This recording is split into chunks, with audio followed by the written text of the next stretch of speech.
దొంగూరు ప్రతాప్ రెడ్డి అన్న టెక్నికల్ గా ఓడిపోవచ్చు కానీ జనగామ ప్రజలకైతే ఒరిజినల్ ఎమ్మెల్యే ఈయననే. కాబట్టి శాసనసభ్యుడిగా మనం గుర్తిస్తా ఉన్నాం. కాబట్టి ఆ అన్న చెప్పిందే శాసనం 12,000 ఓట్లకు తగ్గకుండా కాంగ్రెస్ పార్టీని గెలిపించి ఇక్కడి నుంచి పంపిస్తే పల్లా రాజేశ్వర రెడ్డి మొత్తం కింద కావాలి కదా ముందుగా ఆ రకంగా పనిచేయాల్సిందిగా మీ అందరూ రిక్వెస్ట్ చేస్తా ఉన్నారు. సోదరులారా, ఎందుకు అవసరం ఇదే జనగామ జిల్లాకు ఇదే ప్రతాప్ రెడ్డి అన్న వీళ్ళంతా కలిసి తపాసుపల్లి రిజర్వాయర్ తెచ్చి ఇక్కడ ప్రాంతాన్ని సస్యశ్యామలం చేస్తే ఈ పల్లా రాజేశ్వర రెడ్డి హరీష్ రావుతో సోపతి పట్టి వెనుకకు గుట్టలు తవ్వి సిద్దిపేటకి ఎక్కువ పోయిన నీళ్లు. అవునా కాదా? మరి జనగామలో మట్టి కొట్టినటువంటి వీళ్లకు కనీసం ఓటు అడిగే అర్హత ఉందా అని అడుగుతా వీళ్ళు కొమ్మరేని మల్లన్నను మోసం చేసిన వాళ్ళు, కొండపోషమ్మను మోసం చేసిన వాళ్ళు, వీళ్ళు దేవుళ్ళని కూడా మోసం చేశారు కాబట్టి టిఆర్ఎస్ పార్టీ సర్వనాశనం అయిపోతుంది. మొత్తం అయిపోయింది. 4వ తారీఖు తర్వాత రాముడు ఎవడో రాంగాస్ ఎవడో వీళ్ళు ఎట్టుపోతారో ఎవరికి తెలియదు. చెట్టుకోవడం పిట్టుకోవడం పోతారు. పల్లా రాజేశ్వర రెడ్డి అయితే ఈ 5 ఏళ్ల కాలంగా ఉంటాడా జైల్లో ఉంటాడా మరి నాకు తెలియదు కానీ మంచిగా ఉన్నాయి ఆయన లలితకాలన్నీ. మొన్ననే పోచారం కాడ ల్యాండ్ గ్రాబింగ్ కేసు అయింది. భూకంపం పెట్టిందని ఆయన గుర్తించిన అయిపోయా దొంగోట్లు ఎమ్మెల్యే మళ్ళీ కొట్టదానికిగా జనగామ ఎవరే అంటే దొంగోట్ల రాజేశ్వర రెడ్డి అని చెప్పాలి. దొంగోట్ల రాజేశ్వర రెడ్డి అని చెప్పాలి. రైతు మిత్రులారా, ఇది పల్లా రాజేశ్వర రెడ్డి సృష్టించినటువంటి ఉప ఎన్నిక. రేపు పొద్దుగాలు వచ్చి ఏ పట్టభద్రులన్నా ఓట్లు అడిగితే ఈ ఉప ఎన్నిక ఎందుకు వచ్చిందో ఫస్ట్ చెప్పాలని అడగాలి. ఏ టిఆర్ఎస్ పార్టీ నాయకులన్నా ఓటు అడిగితే ఈ ఉప ఎన్నిక ఈ తట్ట ఎమ్మెల్సీ తట్ట అన్నింటి ఎందుకు ఇచ్చిపెట్టిపోయినామని అడగాలి వాళ్ళు. సోదరులారా, ఇక కాంగ్రెస్ పార్టీ ఈ ఉమ్మడి వరంగల్ నల్గొండ ఖమ్మం మిత్రుడు బల్మూరు వెంకట ఇప్పుడే చెప్పిండు. ఈ స్థానంలో ఇప్పటి వరకు కాంగ్రెస్ పార్టీ ఈ పట్టభద్రుల ఎమ్మెల్సీ ఎన్నికలు గెలవలేదు. కానీ ఈసారి కనీసం 1,00,000 ఓట్ల మెజార్టీతో ఆ తల్లి సోనియా గాంధీ గౌరవ ముఖ్యమంత్రి రేవంత్ రెడ్డి గారికి మనం గిఫ్ట్ ఇవ్వాల్సిందిగా మీ అందరినీ రిక్వెస్ట్ చేస్తా ఉన్నా సోదరులారా. మొదటి ప్రాధాన్యత ఓటే.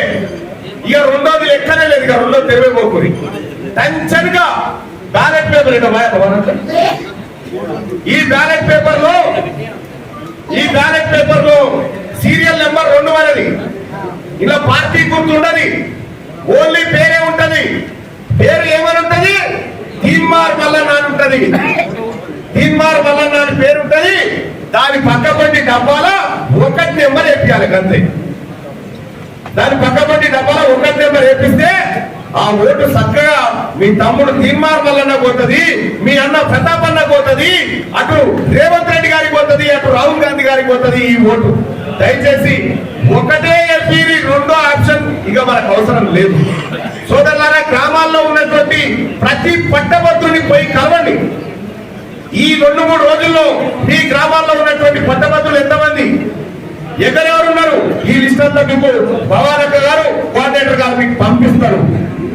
గ్రామ శాఖ కూడా మీ గ్రామంలో ఎన్ని ఓట్లు ఉన్నాయో కూడా డాటా రెడీగా ఉంది. అలాగే పాంప్లెట్స్ రెడీగా ఉన్నాయి. ఆ పాంప్లెట్స్ తో పాటు ఓటర్ లిస్ట్ కూడా ఉంది. వీటితో పాటు ఇంకా ఏజెంట్ ఫార్మ్స్ తో పాటు మెటీరియల్ అంతా పంపిస్తా ఉన్నాం. కానీ ఈ 27 తారీఖు నాడే ఉప ఎన్నిక ఉంది కాబట్టి ఈ 27 తారీఖు లోపల ఒక్కొక్క ఓటర్లు 2 సార్లు 3 సార్లు కలిసి పలకరించి మెప్పించాల్సిందిగా మీ అందరినీ రిక్వెస్ట్ చేస్తా ఉన్నాం. ఇక టిఆర్ఎస్ గురించి పెద్ద మాట్లాడుకోవాలి ఏం లేదు. వాళ్ళే ఏది వాళ్ళు వస్తారుగా పెద్దమ్మలో వచ్చి ఇట్లా కొట్టుకోరు. ఆ పరిస్థితి ఉంది. ఆయన పోటీ చేస్తే ఆ పలరాజేశ్వరరెడ్డి మనిషి మరి ఎవరు పక్కకు మద్దతు ఇచ్చేటోడే లేకుండా పోయినా ఈడకు వస్తుంటే ఆయన వెళ్ళిపోయాడు. పలరాజేశ్వరరెడ్డి కేటీ రామారావు ఇద్దరు కూర్చొని మీటింగ్ పెట్టినాడు. పెట్టి మన అభ్యర్థిని గెలిపిద్దాం రాజాని అందరూ పిలిస్తే 150 మందిని పిలిస్తే 40 మంది వచ్చి అందరు దుమ్మపెట్టినారు. ఒక అట్లా అయిపోయింది ఆ పరిస్థితి. ఈయన బీజేపీ ఆయన వస్తారు. పాపం ఆయన ఏమో అన్ని లేదు, ఆయన ముసలాయన. ఇక ఆయన ఇంకే నలగడం అయ్యేవరకు ఎన్నికలు అయిపోతాయి, ఇబ్బంది ఏం లేదు. ఇక అసలు కథ ఏంటంటే ఇక ఎట్టి పరిస్థితిలో మల్లన్నను ఈ పట్టభద్రుల ఎమ్మెల్సీ ఎన్నికల్లో ఓడించే శక్తి లేదని కేటీ రామారావు కొత్త దుకాణం తెచ్చింది. ఇప్పుడు ఏది తీన్మార్ మల్లన్న మంచోడుగా వాళ్ళ కథ. మొన్న యూట్యూబ్లు పెట్టించడం 20 యూట్యూబ్లు పెట్టించి వాళ్ళందరూ పిలిచి ఏమిరా మీకు ఏం చెప్పినా ఏం చేస్తున్నారు, ఏం చెప్పినావు సార్ అంటే తీన్మార్ మల్లన్న మంచోడు కాదని రోజు 2 వీడియోలు తయారు చేయరు అని చెప్పినా కదా అంటే చెప్పినావు సార్ అంటే ఏమారమనంటే చేస్తున్నా కానీ జనం నమ్మలేదు సార్ అని చెప్పి. ఏమన్నా అవినీతికి, బ్లాక్ మెయిలింగ్ కి, దోపిడికి ఈ అన్నిటికి పట్టదారులు అయితే అది కేసీఆర్ కుటుంబం. మనమా తీన్మార్ మల్లన్న రాజకీయాల్లోకి వచ్చినప్పుడు నా కుటుంబాస్తులని ప్రభుత్వానికి రాసి వచ్చిన మొనగాని నువ్వు మాట్లాడతావా? సిగ్గు లేకుండా ఇవాళ ముఖ్యమంత్రి గారిని పట్టుకొని బ్లాక్ మెయిలర్ అని మాట్లాడుతున్నాం. కలవకుండా తారకరామ మీ దందాలన్నీ, మీ చెంచాగిర్లన్నీ, మీ భూ కబ్జాలన్నీ ఖచ్చితంగా రేపు మీరు అలా కూర్చొని చర్చలు కూడా జైల్లో రాసుకుంటూ తీరి మీరు అని చెప్పి నేను తెలియజేస్తా ఉన్నాను. ఈ పట్టభద్రుల ఎమ్మెల్సీ ఎన్నిక ఒక్క తీన్మార్ మల్లన్న